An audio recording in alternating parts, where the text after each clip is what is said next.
देवों के देव महादेव शिव शंभू जी के भक्त। यह कहानी बहुत ही ज्ञानवर्धक है। इसको सुनने के बाद मनुष्य को कर्मों का फल कैसे मिलता है पता चल जाए। नमस्कार दोस्तों, एक गुरु का आश्रम था। एक बार जब वह गुरु अपने शिष्य को उपदेश दे रहे थे, तब उसके आनंद नाम के शिष्य ने पूछा कि गुरुदेव, कर्मों का फल कैसे मिलता है और जरा समझाइए। तब गुरुदेव आनंद से कहते हैं, भंते, हमने अपने जीवन में जो कुछ भी पाया, जो कुछ भी खोया, वह इसी दुनिया का था और वह यहीं पर रह जाएगा। हमारे साथ कुछ भी नहीं जाएगा। हम खाली आए थे, हम बिल्कुल खाली जाएंगे। और जो लोग अपने मन से बिल्कुल खाली होकर जाते हैं, वास्तव में उनके अंदर ज्ञान का दीप जल जाता है। वह आगे चलकर दूसरे जन्मों में निर्वाण की स्थिति को प्राप्त कर सकते हैं। लेकिन उससे पहले तुम्हें इस जीवन की निरर्थक को समझना होगा। यहां पर कुछ भी पाना या कुछ भी खोना कोई मायने नहीं रखता। हर इंसान को बचपन के दिन प्रिय क्यों होते हैं? क्योंकि उस समय उसे कोई भी चिंता ही नहीं रहती। वह आजाद होता है, उसके मन में कोई लालसा नहीं होती। जिस काम में भी लग जाता है उसी में मग्न हो जाता है। लेकिन जैसे जैसे इंसान की आयु बढ़ने लगती है, वैसे वैसे उसकी इच्छाएं, उसकी कामनाएं दिन ब दिन बढ़ती जाती हैं। और इसीलिए अक्सर इंसान भविष्य की तैयारी में लगा रहता है या फिर अतीत के बारे में सोचता रहता है और वह वर्तमान में जीना भूल जाता है। वहीं अगर हम किसी छोटे बच्चे को देखें तो उसके लिए कोई भविष्य या कोई अतीत नहीं होता, उसके लिए तो बस वर्तमान होता और इसीलिए वह वर्तमान में पूरा आनंदित होकर रहता है। गुरुदेव कहते हैं, भंते, आज मैं तुम्हें एक कहानी सुनाता हूं जिससे तुम्हें पता चल जाएगा जी मनुष्य को उसके कर्मों का फल कैसे मिलता है। बहुत समय पहले की बात है। एक बहुत ही बड़ा प्रसिद्ध नगर था। उस नगर में एक राजा रहता था। वह राजा जब धीरे धीरे बूढ़ा होने लगा तो उसकी जो रानियां थीं, वह उस राजा की उपेक्षा करने लगी थीं। राजा रानियों की उपेक्षा को बर्दाश्त नहीं कर सका और वह चिंतित रहने लगा। एक दिन उसने अपने वैद्य को बुलवाया और उस वैद्य से कहा कि हे वैद्य राज, क्या आप कोई इस तरह की दवाई को तैयार कर सकते हैं जो मेरी खोई हुई जवानी को वापस कर सके। उस वैद्य ने सोचा कि यह राजा तो बड़ा ही मूर्ख है। यह फिर से जवान होना चाहता है। यह जानता है कि इस संसार में व्यक्ति यदि एक बार बूढ़ा हो गया तो दोबारा वह जवान नहीं हो सकता है। और यह मुझसे कह रहा है कि मुझे ऐसी दवाई तैयार करके के दो जिससे मेरी खोई हुई जवानी वापस आ जाए। यह राजा जब इतना मूर्ख है तो इससे धन निकलवाना कोई बुरी बात नहीं है। इसीलिए मैं कोई ऐसी तरकीब लगाता हूं जिससे यह राजा मेरी ही चाल में फंस जाए। उस वैद्य के मन में राजा के प्रति जो भावना थी वह अच्छी नहीं थी। वह उससे धन लेना चाहता था और उस राजा की मूर्खता पर वह उसका राज्यपाठ भी हड़प करना चाहता था। उस वैद्य ने कहा कि राजन, दवा तो मैं तैयार कर सकता हूं और उस दवा से मैं जानता हूं कि आपको पूरी तरह से लाभ भी होगा, लेकिन इसके लिए मेरे द्वारा जो भी बातें हैं वह आपको स्वीकार कर करनी होगी और उसका आपको पालन भी करना होगा।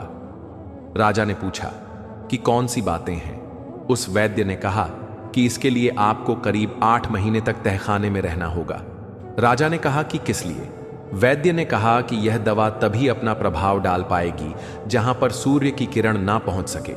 तहखाना ऐसी जगह है जहां पर सूर्य की किरण नहीं पहुंच सकेगी और यह दवा तभी अपना प्रभाव कर पाएगी। वैद्य ने कहा कि आपको यदि जवान होना है, आप बुढ़ापे से छुटकारा पाना चाहते हैं, तो यह त्याग आपको करना होगा। वैद्य की बात सुनकर राजा ने कहा कि ठीक है वैद्यराज, मैं तहखाना बनवाने का आदेश देता हूं। जब तक तहखाना तैयार होता है तब तक आप मेरे लिए दवाओं को तैयार कर दीजिए। राजा की बात को सुनकर वैद्य कहने लगा कि हे राजन, तहखाना तो आप तैयार करवाएंगे, लेकिन मेरी एक शर्त और भी है, वह भी आपको माननी होगी। उस तहखाने में आपको अकेले रहना होगा और आपके सेवक जो भी आप तक दवा और भोजन पहुंचाएंगे वह केवल तहखाने के दरवाजे पर ही रख करके वापस चले आएंगे। यदि आपको यह सारी चीजें मंजूर हो तो मैं दवा को तैयार करूं। राजा उस वैद्य की बात को सुनकर कि पूरी तरह से तैयार हो गया और मन ही मन राजा खुश हो रहा था कि मेरी जो खोई हुई जवानी है वह वापस आ जाएगी। और वैद्य मन में यह सोच रहा था कि यह राजा इतना मूर्ख है, मैं इससे काफी धन लूट लूंगा और इसके बाद इसके राज्य पर मेरा ही शासन हो जाएगा, क्योंकि राजा जब मेरे कहने के अनुसार तहखाने में चला जाएगा तो राज्य का जो भी कार्य है वह मेरे हिसाब से चलेगा। यही सोचकर उस वैद्य ने राजा को तहखाने में पहुंचा दिया और उसका उपचार करने का वह ढोंग कर लगा। उसने राजा से कहा कि हे राजन, अब कुछ ही दिनों के बाद आपका बुढ़ापा दूर होने वाला है और आपके स्वास्थ्य पर बहुत बड़ा प्रभाव पड़ने वाला है। अभी तक जो यह खाल आपकी लटकी हुई है, जो चेहरे पर आपकी झुर्रियां हैं, यह सब जाने लगेंगी और आपका शरीर बहुत ही बलशाली और एक जवान इंसान की तरह हो जाएगा। आपकी रानियां जब आपको देखेंगी तो एकाएक देख करके वह पहचान भी नहीं पाएंगी। इस तरह से परिवर्तन आपके शरीर में होगा। वह वैद्य अपनी इस तरह से चालाकी दिखा रहा था कि मानो वह स्वयं ही भगवान हो। उस वैद्य की बात को सुनकर राजा बड़ा प्रसन्न हुआ और कहने लगा कि हे वैद्यराज, हम तो यही चाहते हैं। यदि मेरी खोई हुई जवानी फिर से वापस हो जाए तो मैं तुम्हें मुंह मांगा इनाम दूंगा और इतना धन दूंगा कि तुम्हारी आने वाली पीढ़ियां भी मालामाल हो जाएंगी। एक तरफ तो वह वैद्य राजा को जवान बनाने का ढोंग करता रहा और दूसरी तरफ जंगल के रास्ते से एक सुरंग को खुदवा करके उस तहखाने से मिलवा दिया। इसके बाद वह किसी ऐसे व्यक्ति की तलाश करने लगा जो राजा का बिल्कुल हमशक्ल हो, जिसकी शक्ल राजा से मिलती जुलती हो, लेकिन वह व्यक्ति जवान होना चाहिए। एक दिन वैद्य जब जंगल के रास्ते से होकर जा रहा था, तभी देखा कि नदी के तट पर स्नान करता हुआ एक व्यक्ति वैसा ही दिखाई दिया जैसा वह चाहता था, जिसकी शक्ल सूरत बिल्कुल उस राजा से मिल रही थी। वह जो वैद्य था वह उस व्यक्ति के पास पहुंचा और कहने लगा कि हे नौजवान, लगता है कि इस नगर में पहली बार आए हो और तुम कहाँ के रहने वाले हो। उस व्यक्ति ने कहा कि श्रीमान जी, आपने बिल्कुल ठीक पहचाना है। मैं इस नगर में पहली बार आया हूं, लेकिन आप मुझसे यह सब क्यों पूछ रहे हो। वैद्य ने कहा कि मैं आपसे इसलिए पूछ रहा हूं कि तुम मुझको अपना मित्र समझ लो। अगर तुम मेरा कहना मानोगे और मेरे काम के लिए तुम तैयार हो जाओगे तो मैं तुम्हें इस नगर का राजा बना सकता हूं। वैद्य की बात को सुनकर वह जो युवक था वह आश्चर्यचकित हो गया। वह कहने लगा कि आप कैसी बातें कर रहे हो, क्या आपका दिमाग सही नहीं है। उस वैद्य ने कहा कि नहीं, मेरा दिमाग पूरी तरह से सही है और मैं इस राज्य का वैद्य हूं। मेरा राजा पर बहुत बड़ा प्रभाव है, मैं जो चाहता हूं वही कर सकता हूं। उस व्यक्ति ने कहा कि यह तो बड़ी खुशी की बात है। जब आप इतने प्रभावशाली व्यक्ति हैं तो आप मुझे राजा बना सकते हैं, लेकिन राजा बनने के लिए मुझे क्या करना होगा। वैद्य ने कहा कि सिर्फ कुछ दिनों के लिए तुम्हें मेरे द्वारा बताया गए एक तहखाने में रहना होगा, लेकिन जैसे ही तुम तहखाने से जब बाहर आओगे तो सीधे राज सिंहासन पर जाकर के बैठ जाओगे और तुम इस राज्य के राजा बन जाओगे। वैद्य की बात को सुनकर कि वह व्यक्ति कहने लगा, लेकिन ऐसे कैसे में राजमहल में जाकर सीधा राजा के सिंहासन पर बैठ जाऊं। मुझे तो यहां कोई जानता भी नहीं है। अगर किसी ने मुझे इस गुस्ताखी के लिए पहचान लिया और जेल के सलाखों में कैद कर दिया तो कौन मुझे बाहर निकालेगा। वह युवक थोड़ी देर के लिए तो डर गया था, लेकिन वैद्य ने जैसे तैसे उस व्यक्ति को इस काम के लिए मना लिया और कहा कि तुम बस मेरा कहना मानोगे तो कुछ ही समय में इस राज्य का राजा बन जाओगे। उस व्यक्ति ने कहा कि मुझे आपका यह प्रस्ताव स्वीकार है, बता दीजिए मुझे कितने दिनों तक इंतजार करना पड़ेगा।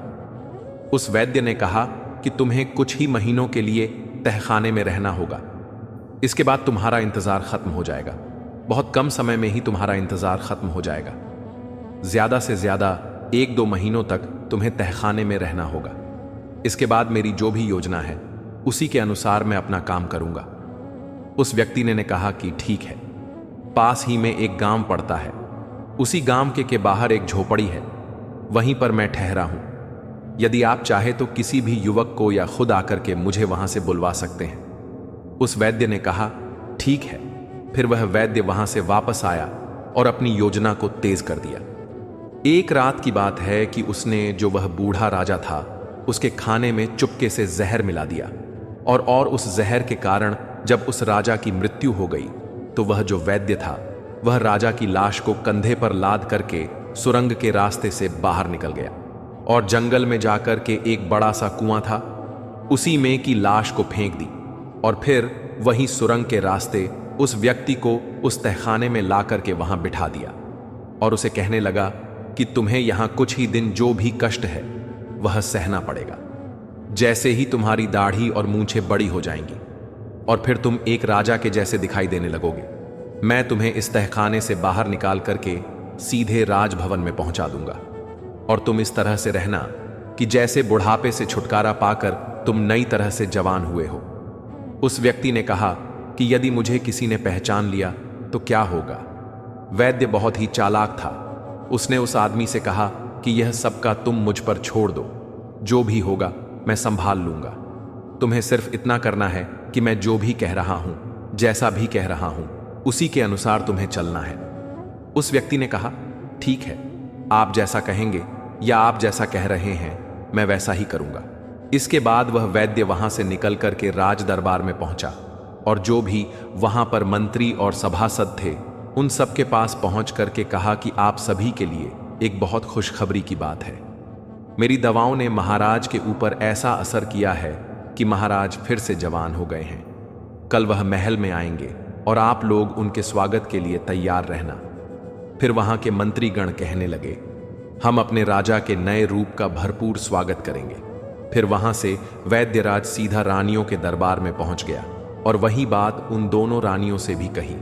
इस बात को सुनकर दोनों रानियां प्रसन्न हो गईं। उन्होंने वैद्य को बहुत सारा धन निकाल करके दिया।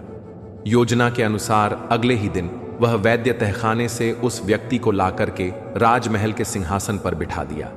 फिर उस नए राजा को सभी रानियां और वहां के मंत्री देखकर के हैरान हो जाते हैं, क्योंकि वह राजा बिल्कुल एक युवा पुरुष दिखाई देने लगा था। फिर भी उनकी दोनों रानियां और उनके मंत्री इस बात से सहमत हो गईं कि यही उनके राजा हैं। इतना ही नहीं, उस वैद्य ने राजा बने युवक से यह भी कहा कि राजन, आपका जो पुराना नाम था वह आप बदल दीजिए, क्योंकि अब आपका शरीर भी नया हो गया है, इसलिए आपका नाम भी नया होना चाहिए। उस व्यक्ति ने कहा कि वैद्य जी, आपसे अच्छा नाम और कौन रख सकता है? जब आपने मुझे बुढ़ापे से जवान बना दिया है तो आप एक अच्छा सा नाम सोच करके रख दीजिए। फिर उस वैद्य ने जो भी नाम राजा का रख, वह सभी को पसंद आया और सभी ने उसकी सराहना की। अब एक नए नाम से वह राजा प्रसिद्ध हो गया था। उसी नए नाम से उस राजा की राजमहल में जय जयकार होने लगी।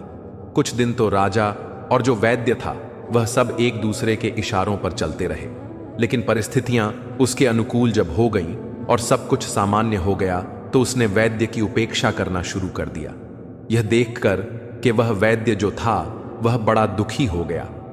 एक दिन ने एकांत में राजा से कहा कि राजन, सिंहासन प्राप्त करते ही मेरी उपेक्षा करना शुरू कर दिया। आपको याद है कि क्या वचन आपने मुझको दिया था? वह राजा कहने लगा कि कैसा वचन की बात कह रहे हो? वैद्य ने कहा कि मैं उसी वचन की बात कह रहा हूं जो आपने मुझसे पहले वादा किया था। आप भविष्य में राजकाज मेरे ही आदेश के अनुसार चलाएंगे, लेकिन आप तो मुझसे कुछ भी नहीं पूछते हैं। राजकार्य में तो अब मंत्रियों के परामर्श से ही चलाते हो। फिर राजा ने उस वैद्य से कहा, तुम वैद्य राज्य हो, मंत्री नहीं, इसलिए तुम्हारा परामर्श लेना मेरे लिए आवश्यक नहीं है। इस बात को सुनकर वैद्य क्रोधित हो गया और चेतावनी भरे हुए स्वर में कहने लगा कि हे राजन, यह मत भूलिए कि इस सिंहासन पर मैंने आपको प्रतिष्ठित किया है। मेरे ही प्रयास के कारण आप इस राज्य के राजा बने हुए हो।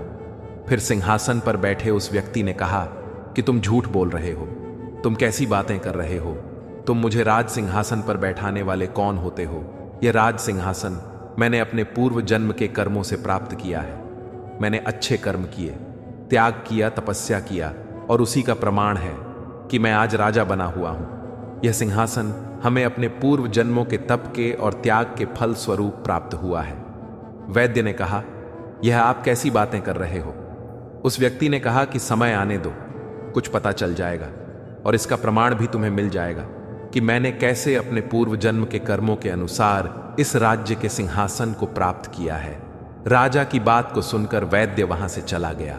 वह मन ही मन राजा को कोसने लगा कि धोखेबाज कहता है उसके पूर्व जन्म के तप के स्वरूप सिंहासन उसे मिला है। समय आने दो, मैं देख लूंगा कि तेरे तप और त्याग का कैसा तुमको परिणाम मिला है। धीरे धीरे समय बीतता गया। एक दिन राजा नाव में विहार करने के लिए अपने मंत्री और उस वैद्य के साथ नदी के किनारे पहुंचा। वहां उसने नदी के जल में बहते हुए 4 कमल पुष्प देखे, फिर उसने आदेश देकर वह चारों फूल नदी में से निकलवाए। फिर ध्यान से उन्हें देखता हुआ कहने लगा, आश्चर्य, ये फूल तो बिल्कुल सोने के लगते हैं। जीवन में मैंने कभी इतने अद्भुत कमल के फूल नहीं देखे। उसने कहा कि हाँ राजन। मंत्री ने भी राजा की सहमति जताई। ऐसे फूल तो मैंने पहली बार देखे हैं। देखिए तो, इनमें कैसी सुंदर पीली पीली किरणें निकल रही हैं। इन्हें तो आपको अपने सरोवर में लगवाना चाहिए। राजा ने वैद्य की ओर इशारा करते हुए कहा कि वैद्यराज, आप तो वनस्पति शास्त्र के बहुत ही गहरे जानकार हैं। बहुत सी जड़ी बूटियों को आप देखते ही पहचान लेते हैं कि यह कौन सी जड़ी बूटियां हैं, और जाकर के उस स्थान का पता तो लगाइए जहां से यह फूल नदी में बह करके आए, और यदि हो सके तो इनके कुछ बीज भी ले आइएगा। मैं इन्हें अपने सरोवर में लगवाना चाहता हूं। कोई और अवसर होता तो वह वैद्य जाने से मना कर देता, किंतु इतने मंत्रियों की उपस्थिति में वह कैसे इनकार कर सकता था। यदि इनकार करता तो उसकी योग्यता पर प्रश्न चिन्ह लग जाता। सब यही सोचते कि इस वैद्य को वनस्पति शास्त्र का कोई भी ज्ञान नहीं, यह वैद्य तो केवल पाखंडी है, इसे कुछ भी मालूम नहीं है, इस तरह से कि उसकी हंसाई ना हो जाए। यही सोच करके वह वैद्य तैयार हो गया। नदी के बहाव के विपरीत दिशा में चलता हुआ वैद्य उस नदी के स्थल पर पहुंचा जहां उसने एक बहुत पुराना ऐसा मंदिर देखा जो खार में तब्दील हो चुका था। उस मंदिर का अधिकतर जो हिस्सा था वह ध्वस्त हो चुका था। सिर्फ वही कक्ष कुछ अच्छी हालत में बचा हुआ था, जिसमें भगवान एक की मूर्ति थी। भगवान की मूर्ति को देख करके उस वैद्य ने भगवान को प्रणाम किया। फिर उससे कक्ष बाहर निकाल करके मंदिर के प्रांगण में पहुंचा और इधर उधर निगाह दौड़ाने लगा।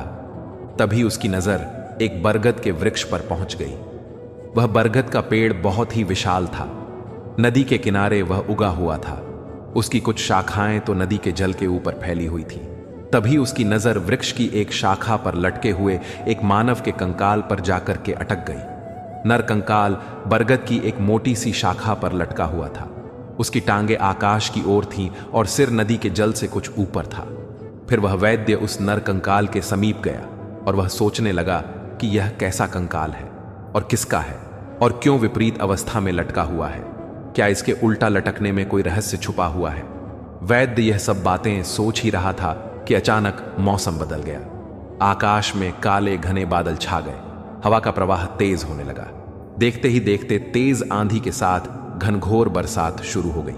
बरसात में भीगने से बचने के लिए वह जो वैद्य था वह बरगद के मोटे तने के नीचे खड़ा हो गया। फिर एकाएक लटकती हुई उसकी नजर फिर उस कंकाल के ऊपर जाकर के टिक गई। बरसात की बूंदें जब उस कंकाल को भिगो रही थी और तब उस कंकाल को स्पर्श करके वर्षा का जो जल था वह नदी में नीचे गिरता तो उससे स्वर्ण कमल पैदा हो जाते थे। यह देखकर कि वह वैद्य आश्चर्य में था। बारिश जब बंद हुई तो वह वैद्य लटकते हुए कंकाल को छूने का प्रयास किया। तभी अचानक नर कंकाल शाखा से अलग होकर कि नदी के जल में जाकर के गिर गया और गहरे जल में जाकर के वह वहीं विलीन हो गया। वैद्य जब वापस लौटा तो आकर के उसने जो भी बात उसके साथ जो भी घटना हुई थी वह सब कुछ आकर के उस राजा को बता दी। सुनकर कि राजा के चेहरे पर मुस्कान आ गई। उसने वैद्य से कहा कि वैद्यराज, जिस नर कंकाल को तुम देख करके आ रहे हो वह पूर्व जन्म में मेरा ही शरीर था। मैंने अपने पूर्व जन्म में उस बरगद के वृक्ष पर उल्टा लटक करके वर्षों तक भगवान की तपस्या करता रहा। मैं एक योगी था। तपस्या के दौरान ही मेरी मृत्यु हो गई थी। वर्षों तक उल्टा लटके रहने के कारण मेरा शरीर सूख गया था और मेरा शरीर नर कंकाल में तब्दील हो चुका था और अब तो वह नर कंकाल भी शेष नहीं रहा। अच्छा हुआ जो मेरे पूर्व शरीर को मुक्ति मिल गई। राजा की इन बातों को सुनकर उस वैद्य ने कहा, पर मेरी एक शिकायत अब भी है। आपसे मेरे प्रयासों से आप राजा बने और आप अभी भी मेरी उपेक्षा कर रहे हो। उस राजा ने कहा कि हे वैद्यराज, यही तो तुम्हारा भ्रम है। मैंने तुम्हें बताया तो है कि राज्य पद मुझे मेरे पूर्व के जन्म के कर्मों के फल के कारण मिला है। उस वैद्य ने कहा कि तो मेरे प्रयास का कोई मतलब नहीं है। राजा कहने लगा कि तुमने जितने काम किए सब अपने स्वार्थ के कारण ही किए हैं। मैं तो तुम्हारी कुछ बातों को भी जानता हूं जिनके कारण मैं तुम्हें सूली पर भी चढ़ा सकता हूं, लेकिन मैं ऐसा नहीं करूंगा क्योंकि तुमने मेरे साथ जो भी किया है और किसी के साथ जो भी किया है उसका फल तो तुम्हें ईश्वर देगा। यह सुनकर के वैद्य जो था वह भय से कांपने लगा। राजा ने जब उसे कांपते हुए देखा तो वह कहने लगा कि डरने की कोई बात नहीं है। विश्वास रखो कि मैं तुम्हें सूली पर लटकाने का आदेश नहीं दूंगा, क्योंकि मैं जानता हूं जन्म मरण हानि लाभ यह सब कुछ भगवान की इच्छा से ही होता है। अपने पूर्व जन्म के कर्मों का फल मैं इस जीवन में राजा बनकर के भोग रहा हूं। तुम अपने कुछ कर्मों का फल अगले जन्म में भोगोगे। इस जन्म में ही तुम्हारे जो लोभ है उसका फल तुम्हें भोगना पड़ेगा। अब जाओ, तुम उस दिन का इंतजार करो कि जब तुम्हें तुम्हारे कर्मों का फल लौट करके तुमको मिलेगा। उस राजा की इन बातों को सुनकर कि वह वैद्य बड़ा उदास हुआ और वहां से चला गया और अपने घर में जाकर के पलंग पर लेट गया। समय बीतता रहा। राजा का कहा हुआ सही हो गया। कुछ महीनों के बाद वह जो वैद्य था वह जंगल में जड़ी बूटियां ढूंढने के लिए गया। संयोग से वह उसी कुएं के पास पहुंच गया जहां उसने उस वृद्ध राजा की लाश को कुएं में फेंका था। उस कुएं में अब एक ऐसी ही झाड़ी उगाई थी जिसकी टहनियां कुएं के बाहर तक फैली हुई थीं। उन टहनियों में पीले रंग के सुंदर फूल खिले हुए थे। वैद्य उन फूलों को देखकर उन पर मंत्र मुग्ध हो गया और उनको तोड़ने के लिए वह अपने आप को रोक न सका। वह कुएं के पास जैसे पहुंचा और नीचे झुक करके जैसे ही फूल तोड़ने का प्रयास करने लगा, एकाएक उसका पैर फिसला और वह उसी कुएं में जाकर के गिर गया। वैद्य ने सहायता के लिए बहुत ही आवाज लगाई, लेकिन उस सुनसान घने जंगल में उसकी आवाज कोई नहीं सुन सका। उसे बचाने के लिए कोई भी नहीं आया। मित्रों, वही परिणाम हुआ, भूखा प्यासा। वैद्य उस कुएं में तड़प तड़प करके मर गया। मनुष्य को अपने बुरे और अच्छे कर्मों का फल प्रत्येक मनुष्य को एक एक ना एक दिन भोगना पड़ता है। इसलिए हर व्यक्ति को अपने जीवन में हमेशा अच्छा करना चाहिए। ना तो किसी का बुरा सोचना चाहिए और ना तो किसी के साथ बुरा करना चाहिए और ना ही किसी को कष्ट देकर रुलाना चाहिए। जो मनुष्य अपने जीवन में एक सच्चा व्यक्ति बनकर के रहता है, हमेशा उसी की जीत होती है। मनुष्य को सत्कर्म करना चाहिए। सभी व्यक्तियों का मान सम्मान यश कीर्ति सत्कर्म से ही प्राप्त होगी और सदाचार से ही प्राप्त होंगी। यही मनुष्यों का सच्चा और अच्छा जीवन होता है। हर व्यक्तियों को अपने जीवन में इसी राह पर चलना चाहिए। मुसीबत से घिरे रहते हैं। इस तरह गुरुदेव ने आनंद को यह पाठ पढ़ाया। उम्मीद करता हूं आप लोगों को यह कथा पसंद आई होगी। तो दोस्तों, कैसी लगी आपको ये कहानी? आप हमें कमेंट सेक्शन में जरूर बताना और अच्छी लगी हो तो इस चैनल को सब्सक्राइब जरूर कर लेना। तो चलिए मिलते हैं ऐसी ही कोई नई कहानी में। एक समय की बात है, गांव से कुछ दूर एक जंगल में एक महात्मा का आश्रम था। वह बहुत ज्ञानी थे। उनसे लोग दूर दूर से ज्ञान प्राप्त करने आते थे। एक दिन वह महात्मा उपदेश दे रहे थे। तभी उनके एक शिष्य ने पूछा, गुरुदेव, मैं यह जानना चाहता हूं, मनुष्यों को पूर्व जन्म का कर्ज भी चुकाना पड़ता है और मृत्यु के बाद मनुष्य की आत्मा अपने साथ वह कौन कौन सी चीजें हैं जो साथ लेकर जाती है तथा उन सभी का प्रभाव मनुष्य की मृत्यु के बाद किस तरह से रहता है? महात्मा ने कहा, भंते, आज आपने जो प्रश्न किए हैं वह समस्त मानव जाति के कल्याण हेतु अत्यंत महत्वपूर्ण है। यह सत्य है कि मनुष्य को अपने पूर्व जन्म का कर्ज अवश्य ही चुकाना पड़ता है और मृत्यु के बाद भी कुछ ऐसी चीजें हैं जो आत्मा के साथ में ही रहती हैं और उनका प्रभाव मनुष्य के दूसरे जन्म पर भी पड़ता है।